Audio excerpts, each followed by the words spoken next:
Ukraine said it held hard talks on a ceasefire, immediate withdrawal of troops, and security guarantees with Russia on Monday. That was despite the fatal shelling of a residential building in Kyiv. Both Russia and Ukraine had suggested over the weekend that results from the talks were in sight.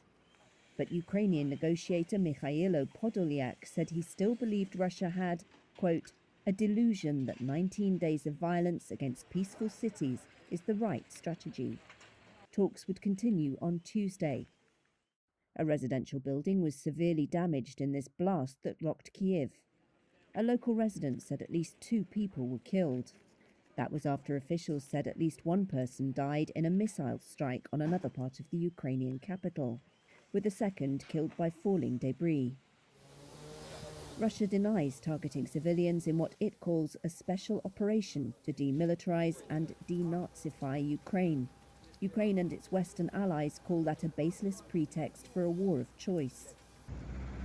Russia's defense ministry said at least 20 people were killed in the eastern Donetsk region by what it said was a Ukrainian missile with a cluster charge, though it has not provided evidence.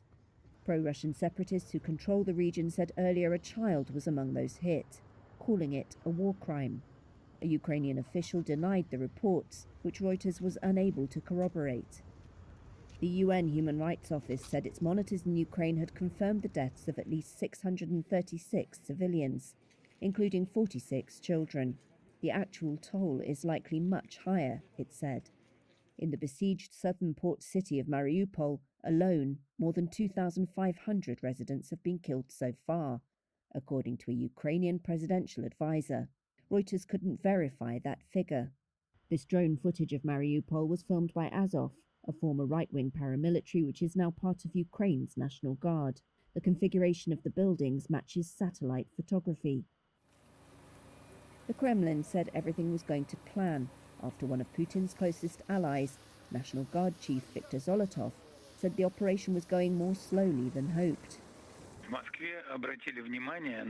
Kremlin spokesperson Dmitry Peskov said Russia has enough military clout to accomplish its aims in Ukraine on time and in full, including taking major cities.